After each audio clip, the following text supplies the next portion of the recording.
नमस्कार मित्रों, मैं शर्मन कौशिक गुरुवंदना क्लासेस पर आपका हार्दिक स्वागत करता हूं, अभिनंदन करता हूं। आज पुनः मैं आपके सामने उपस्थित हूं परसेंटेज को लेकर। परसेंटेज में पूर्व में हमारा चल रहा था, जैसा कि हम काफ़ी कुछ परसेंटेज में कर चुके हैं और लास्ट पड़ाव की ओर है। एक ही वीडियो में हर तरीके के क्वेश्चन मैं करा चुका हूँ। अभी तक जो आपको क्वेश्चंस कराए गए हैं वो कहीं ना कहीं किसी न किसी पेपर में अवश्य पूछे गए हैं। तो अधिक समय न लेते हुए चलते हैं अपने टॉपिक की ओर और देखते हैं किस प्रकार से हम क्वेश्चनों को आज कर सकते हैं। क्वेश्चन है, किसी कक्षा में 75% विद्यार्थी पास हुए। किसी कक्षा में 75% विद्यार्थी पास हुए यदि फेल होने वाले छात्र 150 हैं, यानी कि 150। यदि फेल होने वाले छात्र कितने दिए हुए हैं? 150 छात्र दिए हुए हैं। तो कक्षा में कुल कितने विद्यार्थी हैं ये हमें निकालना है। बिल्कुल जिस प्रकार से अभी तक हम क्वेश्चनों को करते हुए आए हैं, बिल्कुल हलवा टाइप से, कैसा भी क्वेश्चन हो मात्र एक लाइन में उसका आंसर देने वाले हैं। अब देखिए, समझिए मेरी बात को, मैं क्या कहना चाह रहा हूँ। ये कह रहा है पास हुए विद्यार्थी। पास विद्यार्थी कितने हैं? 75% है। फेल विद्यार्थी,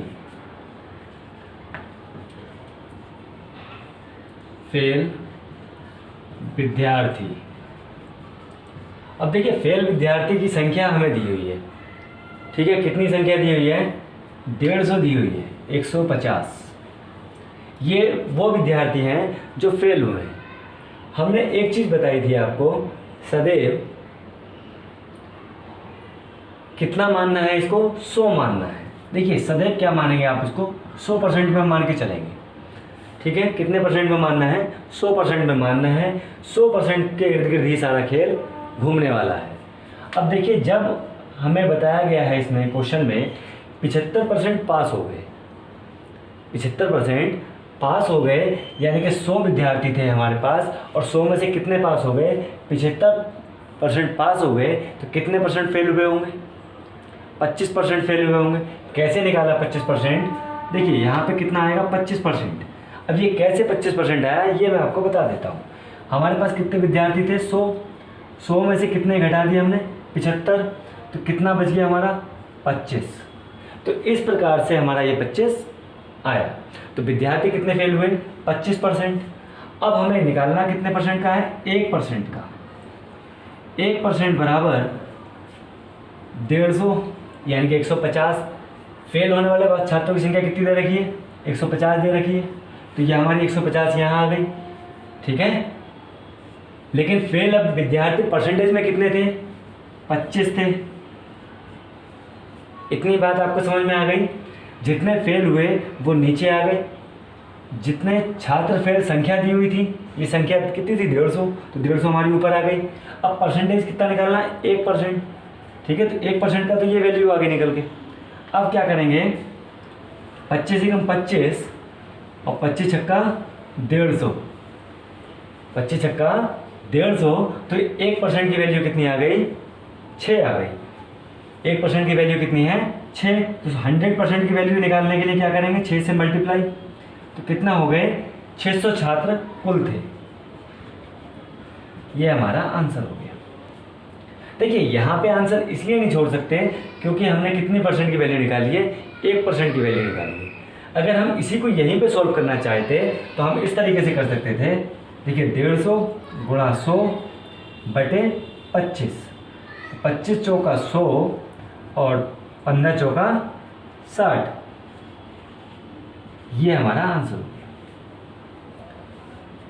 दोनों कंसेप्ट आपको क्लियर हो गए होंगे। चाहे 1% मान के निकाल लीजिए या फिर हमारा इस तरीके से कर लीजिए। जो छात्र की संख्या दी हुई है उसे ऊपर रखिए, मल्टीप्लाई करके 100 लगाइए, अपॉन में जितने परसेंट भी फेल हुए हैं वो कहाँ आएगा? नीचे आएगा। काट दीजिए और आंसर आपका आ जाएगा। इतनी बात आपको क्लियर हो गई क्या? चलिए, अगर इतनी बात क्लियर हो गई हो तो अगला क्वेश्चन देख लेते हैं। एक चुनाव में 2 उम्मीदवार थे, इलेक्शन हुआ। इलेक्शन में कितने उम्मीदवार थे? 2। एक उम्मीदवार ने कुल वोटों का ठीक है, जो कुल वोट थे उसके 55% वोट प्राप्त किए। एक उम्मीदवार ऐसा था जिसने 55% वोट प्राप्त किए तथा 20% मत अवैध घोषित कर दिए गए, यानी कि 20% वोट उसमें ऐसे थे जो फर्जी तरीके से डाले गए थे। यदि कुल मतों की संख्या 7500 हो, 7500 हो, तो दूसरे उम्मीदवार ने कुल कितने वोट प्राप्त किए ये हमें निकालना है। अब देखिए, काम वही करना है जो अभी तक हमने किया था। अब इसमें सीधे सीधे दिया हुआ है कुल वोट कितने थे, 55% प्राप्त किए, लेकिन 20% इसमें से क्या कर दिए जाएंगे, कम कर दिए जाएंगे। क्यों कर दिए जाएंगे? क्योंकि उन वोटों को अवैध घोषित कर दिया गया था। अब देखिए, सिंपल सीधा सीधा फंडा, वोट कुल कितने प्राप्त हुए, 7500। 7500 का 20% तो पहले ही सबसे पहले कम कर दो। 7500 का 20% क्या कर देना है, हमें कम कर देना है, यानी कि इनको निकालने के बाद क्या कर देंगे, 7500 में से घटा देंगे। 2 जीरो से 2 जीरो कट गए और 75 दूनी कितने होते हैं, 150, और ये आ गया आपका 1500। अब 1500 कैसे आ गया, 75 की 2 से मल्टीप्लाई करी 150 आया, 1 जीरो यहाँ बचा हुआ था, 1 जीरो हमारा यहाँ आ गया। इतनी बात क्या समझ में आ गई आपको? तो कुल कितने वोट अवैध घोषित हो गए, उसमें से 1500 वोट अवैध घोषित हो गए। कितने में से हुए, 7500 में से। 7500 माइनस 1500 बराबर 6000। 7500 में से 1500 को घटा दिया, कितना बच गया, 6000 वोट बच गए। अब 6000 वोट उसने प्राप्त किए थे। किसने? ये जो 55% वाला था, इसने कुल कितने प्राप्त किए थे, 6000 प्राप्त किए थे, लेकिन 20% फर्जी होने के कारण इसकी वोटों की संख्या कितनी थी, 7500 थी। अब देखिए, ये जो आया है इसका कितना निकालना है हमें, अब 55% निकालना है। ठीक है, इस 6000 का अब हमें क्या करना है, 55% निकालना है, गुणा 55/100। 2 जीरो से 2 जीरो कट गए। अब इसकी गुणा कर लीजिए, 01 हमारा ऐसे ही आ गया, ये 0 था, ये हमने पहले चिपका दिया। 6 पंजे 30, 30 का सिफर हासिल लगे 3, 6 पंजे 30 और 3 33। क्या इतनी बात आपको समझ में आ गई? भाई इन दोनों की क्या कर ली हमने, मल्टीप्लाई कर ली। अब ये कितने वोट आ गए हमारे, 3300। अब इन 3300 को किस में से घटा देंगे, इन 6000 में से। अब 6000 माइनस 3300 कितना बच गया, 2700 वोटों से दूसरे को मिले हैं। यानी कि ये जो दूसरा उम्मीदवार था इसे कुल कितने वोट मिले, 2700 वोट मिले। ये आपको बात क्लियर हो गई क्या? यानी कि उम्मीदवार नंबर 1 को कितने वोट मिले, ये फर्स्ट उम्मीदवार है। ठीक है, फर्स्ट उम्मीदवार, पहले उम्मीदवार को कितने वोट मिले, 3300 वोट मिले। दूसरा उम्मीदवार कौन हुआ, ये वाला। ठीक है, दूसरा उम्मीदवार को 2700 वोट मिले, 6000 में से 3300 को घटा दिया, कितना आ गया, 2700 उम्मीदवार आ गए। आपको अच्छे से समझ में आ चुका होगा। अगला क्वेश्चन आपके सामने है, कोई भिन्न है। ठीक है, कोई भिन्न अंश में 15% वृद्धि करने पर तथा हर में 8% की कमी करने पर 15/16 प्राप्त होता है, तो मूल भिन्न क्या है ये हमें निकालनी है। अब मूल भिन्न इसमें पूछा गया है। अब देखिए, सबसे पहले हमें क्या करना है, हमें पता है सभी को कि अंश कौन सा है और हर कौन सा होता है। तो हम मान लेते हैं एक को x और एक को मान लेते हैं y। ठीक है, x/y बराबर कितना प्राप्त हो रहा है हमें, 15/16 प्राप्त होता है। ठीक है, एक को x मान लिया, एक को y मान लिया। अब इसमें हमें मान लिया तो क्या प्राप्त हो गया, हमें 15/16 प्राप्त होता है। अब कितने परसेंट की वृद्धि कर रहे हैं, 15% की वृद्धि इसमें कर रहे हैं। किसमें, x में। यानी कि अंश में वो कितनी करता है, ये क्या हो गया हमारा अंश, और ये हमारा हो गया हर। ठीक है, यदि वो अंश में 15% जोड़ता है तो 115 हो जाता है, यानी कि 100 प्लस 15 बराबर 115 प्राप्त होता है। अब कितने प्रतिशत की कमी करता है वो, 8% की। तो 100 से ही क्या होगी, कमी होगी। 100 माइनस 8 बराबर 92%। ठीक है, 92 आ गया हमारा यहाँ पर। अब देखिए हमें क्या चीज़ प्राप्त हो गई, अंश हमारा कितना आ गया 115 और हर कितना आ गया 92। ये बात क्लियर हो गई क्या आपको? अब इसका क्रॉस मल्टीप्लिकेशन कर लीजिए, यानी कि ये वाला जो 16 है ये किसके साथ चला जाएगा 15 के साथ, और ये 15 किसके साथ आ जाएगा 92 के साथ। अब देखिए यहाँ पे क्या करेंगे, इसको पक्षांतर कर लिया तो ये हो गया 15 गुणा ये यहाँ चला जाएगा और ये कहाँ आ जाएगा, यहाँ आ जाएगा। ठीक है, 15 गुणा 92 अपॉन 115 गुणा 16। क्या इतनी बात समझ में आ गई? क्या आप लोगों को इतनी बात समझ में आ गई?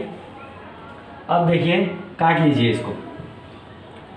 किससे कट सकता है? 3 से, 5 से काट लेते हैं इसको। 5 तियाँ 15, 5 दूनी 10 और 5 तियाँ 15। ठीक है, अब किससे कटेगा? 23 से। 23 चौक 92। 23 चौक कितना होता है? 92 होता है। 4 एकम 4, 4 चौक 16 बराबर 3 एकम 3 बटे 4। ये हमारी मूल भिन्न आ गई। कौन सी भिन्न आ गई? हमारी मूल भिन्न आ गई। ठीक है, ये हमारा आंसर आ गया। कुछ भी नहीं करना था, केवल और केवल सिंपल सा सवाल था। जितना पूछा गया था उसमें वृद्धि कर दी, जो कमी करनी थी वो कमी कर दी, दोनों को मिला के पक्षांतर कर दिया। पक्षांतर करने के बाद काट लिया, काटने के बाद हमारा ये आंसर आ गया। अगला क्वेश्चन देख लेते हैं। अगला क्वेश्चन आपके सामने है, एक व्यक्ति अपनी आय का 40% शिक्षा पर खर्च कर रहा है। देखिए यहाँ पे लिख लेते हैं 40% किस पर कर रहा है खर्च? शिक्षा पर। 20% खाने पर। 20% कहाँ खर्च करता है वो? खाने पर खर्च करता है। तथा 10% किराया। 10% का वो क्या दे रहा है? किराया देता है। ठीक है, अब ये कह रहा है यदि उसकी बचत 3600 रुपये है। बचत कितनी है उसकी? देखिए जो जो सवाल कहता जाए वो आप लिखते जाइए। पहले बचत कितनी हो गई? 3600 रुपये हो तो उसकी कुल आय क्या होगी ये हमें निकालना है। जैसा कि हमने सवाल नंबर 1 किया था, बिल्कुल सिंपल तरीके से मैं आपको बताने जा रहा हूँ। इन सारी को जोड़ लीजिए, जो परसेंटेज हमें दी गई है उन सबको क्या कर लेना है? जोड़ लेना है। ठीक है, 40, 20, 60 और 10, 70 कितने प्रतिशत हो गया ये? 70%। इन तीनों को मिला के 70% वो अपना खर्च कर लेता है। अब कितने प्रतिशत बचाएगा वो?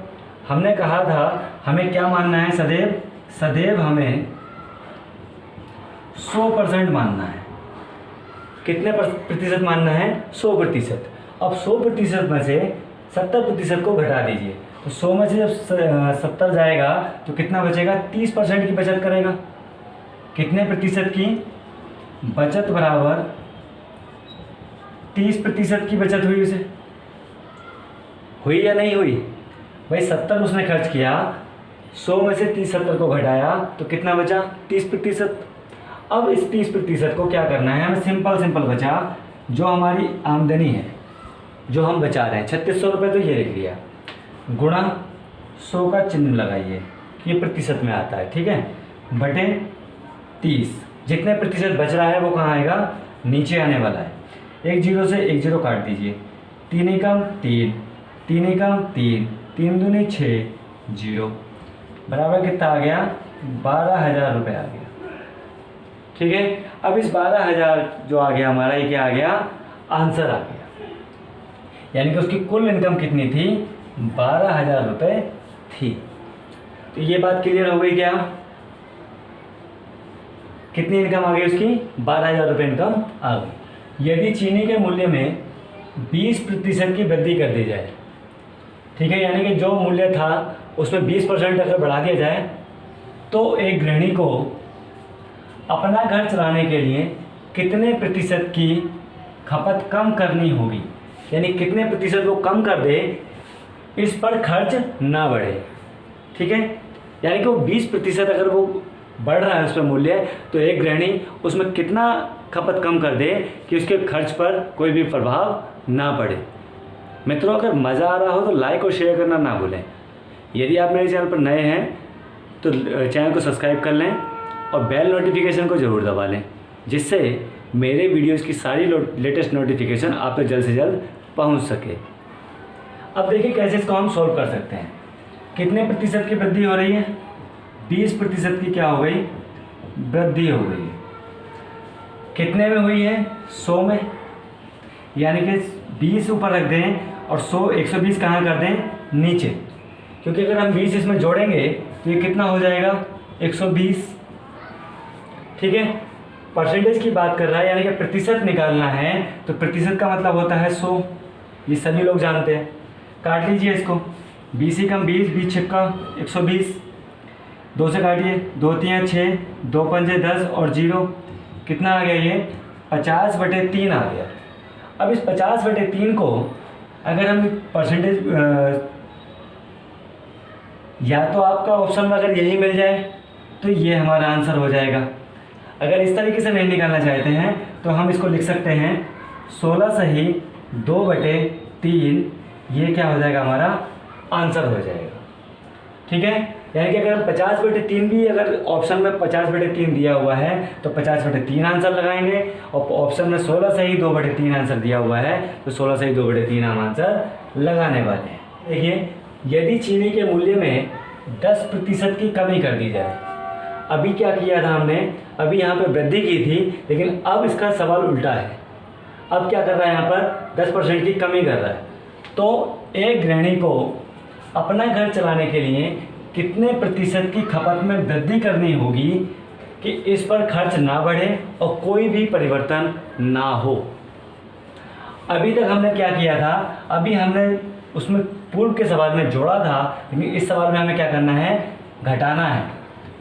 कितने प्रतिशत की कमी हो रही है? 10% की कमी। कितने में हो रही है? 100 में। 100 माइनस के क्या कर देंगे? 10। 100 माइनस के क्या करेंगे? 10 करेंगे तो कितना बचेगा? 90। यानी कि यहाँ कह सकते हैं हम 10/90 गुणा 100। प्रतिशत निकालने के लिए सदैव क्या लगाते हैं? 100। अब 0 से एक 0 कट गया तो ये कितना बच गया? 100/90। ये बच गया या नहीं? 100/90। क्या हम इसको ऐसे कह सकते हैं? 11 सही 1/9। 11 99 और 1 100, 100 क्या हो गया? 9। ठीक है, ये क्या आ गया? आपका आंसर आ गया। या तो अगर आपके क्वेश्चन में ये दिया हुआ तो ये सही हो जाएगा, अगर ये नहीं दिया हुआ है तो इसको हम या करके इस तरीके से लिख सकते हैं। दो संख्या किसी तीसरी संख्या का 75%। ठीक है, दो संख्याएं दे रखी हैं, इसमें किसी तीसरी संख्या का 75% तथा 95% है। तो प्रथम संख्या दूसरी संख्या से कितने प्रतिशत कम है ये हमें निकालना है। अब देखिए, ये सवाल में हमें कैसे करना है और क्या करना है। सबसे पहले हम मान लेंगे प्रथम संख्या कितनी दी हुई है? 75% हमें दी हुई है। दूसरी संख्या कितनी दी हुई है? 95% हमें दी हुई है। और तीसरी संख्या हम सदैव क्या मानते हैं? 100 मानते हैं। अरे मानते हो कि नहीं मानते हो भाई? 100% तो मानते ही हो। जब ये 75% मान ली, ये 95 मान ली, तो तीसरी संख्या हम क्या मान लेंगे? 100। लेकिन हमें क्योंकि तीसरी संख्या नहीं दी हुई है, हमने एक मानक के रूप में माना है। इन दोनों का क्या ले लेंगे? डिफरेंस ले लेंगे। तो डिफरेंस कितना आ जाएगा? 20। ये क्या आ गया? अंतर। ठीक, अब देखिए क्या करना है इसमें। देखिए अंतर कितना है? 20। अंतर को ऊपर लेना है। दूसरी संख्या से कितने प्रतिशत कम है? क्या पूछ रहा है ये? दूसरी संख्या से। तो दूसरी संख्या हमने बताया था कल के टॉपिक में, जहाँ 100 आएगा उसे नीचे ठोक दो, ज़्यादा वाला नंबर तो 100 ही वाला है। ये कहाँ आ गया? नीचे, गुणा 100। क्यों करा 100? प्रतिशत निकालना है, इसलिए हमने क्या किया? 100 किया। काट लीजिए इसको, कटेगा ये। 5 चौक 20, 5 एकम 5, कितना बचा? 4, 5 निम 45। कितना हो गया? दोनों की मल्टीप्लाई करी, 400/19। अब इसको या तो ये आंसर ऑप्शन में दिया हुआ तो ये सही हो जाएगा, या फिर हम इसको लिख सकते हैं 21 सही 1/19। ठीक है, ये हमारा आंसर हो गया। अगला सवाल देखिए, दो संख्या किसी तीसरी संख्या से 20% तथा 25% अधिक हैं। ठीक है, कितने अधिक हैं? 20% और 25% क्या है? ज़्यादा हैं। तो पहली संख्या दूसरी संख्या से कितना कम है ये हमें निकालना है। वही करना है जैसे अभी हमने पूर्व के सवाल में किया था। पहली संख्या, दूसरी संख्या और तीसरी संख्या। पहली संख्या में कितना जोड़ना है? ये करेंगे 100 प्लस 20 बराबर कितना हो गया? 120%। इसी प्रकार से दूसरी संख्या कितनी हो जाएगी? 100 प्लस 25 बराबर 125। ये दूसरी संख्या हो गई। तीसरी संख्या हमारी कितनी मानी थी हमने? 100। इसमें भी यहाँ पे भी 100 मान लेंगे। अब कुछ भी नहीं करना है, ठीक है, कुछ भी हमें नहीं करना है। पहली संख्या बटे में दूसरी संख्या, ये 100 यानी कि कितना आ गया? 120 बटे 125 गुणा 100। ठीक है, काट लीजिए। 25 चौका 100 और 25 पंजे 125। 5 ही कम 5, 5 दूनी 10, 2 बचा, 5 चौक 20, दोनों की क्या कर लेंगे? गुणा। 4 चौक 16, 16 का 6 यहाँ से लगा 1, 4 दूनी 8 और 1 9, यानी कि तीसरी जो संख्या आएगी वो क्या आएगी? 96 आएगी। कितनी कम है दूसरी संख्या से? 96 कम है। ठीक है, समझ में आ गया होगा। अगला सवाल देखिए। राम की आय सोहन की आय से 20% अधिक है तथा सोहन की आय रोहन की आय से 10% कम है। ठीक है, राम की आय देखिए यहाँ पर राम की आय किससे? सोहन से। सोहन से कितना अधिक है? 20% ज़्यादा है। ठीक, सोहन की आय रोहन की आय से 10% कम है। सोहन की आय किससे? रोहन से। रोहन से कितने प्रतिशत कम है? 10% कम है। तो सोहन की आय राम की आय से कितने प्रतिशत कम है वो निकालना है। तो किसकी निकालना है? सोहन की आय राम की आय से कितने प्रतिशत कम है ये ज्ञात करना है। ठीक है, सोहन की आय राम की आय से कितने प्रतिशत कम है ये हमें निकालना है। अब देखिए यहाँ पे सबसे पहले हमें क्या करना होगा? राम की इनकम निकालनी पड़ेगी। माइनस के 10 बराबर कितना आ गया? 90। 90 पे ही सारा खेल अब हमें खेलना है। तो 90 गुणा 20 बटे 100, 2 जीरो से 2 जीरो कट गया, 9 दूनी 18। कितने रुपए ज़्यादा है? 18 रुपये ज़्यादा है। ठीक है, अभी आपको समझ में आ गया भाई। 90 इनकम कम थी, सोहन की आय रोहन से कितने कम थी? 90 कम थी। लेकिन यहाँ राम की आय सोहन से कितने ज़्यादा है? 20 ज़्यादा है। अब ये जो इनकम आई हमारी निकल कर, इसको किस में जोड़ देंगे? 90 में। तभी तो बराबर सराबर से होंगे कुछ ये। अब यह क्या किया हमने? 90 प्लस 18 बराबर 108। अब 108 का खेल खेल लो। 108 18 गुणा 100 बटे 108। ठीक है, अब काट लीजिए इसको, 2 से काटिए। 2 पंजे 10, 2 चौक 8, 2 निम 18, 9 एकम 9 और 9 छिंग 54। अब काटिए 2 से फिर से। 2 तियाँ 6, 2 पंजे 10 और 0 बराबर कितना आ गया? ये 50 बटे 3। ऑप्शन में अगर ये दिया है तो ये आंसर होगा, या फिर 16 सही 2 बटे 3 आंसर होगा। तो मित्रों, ये क्लास आपको कैसी लगी? यदि क्लास अच्छी लगी तो लाइक और शेयर करना ना भूलें। कल फिर मिलेंगे इसी के नेक्स्ट पार्ट के साथ। तब तक के लिए जय हिंद।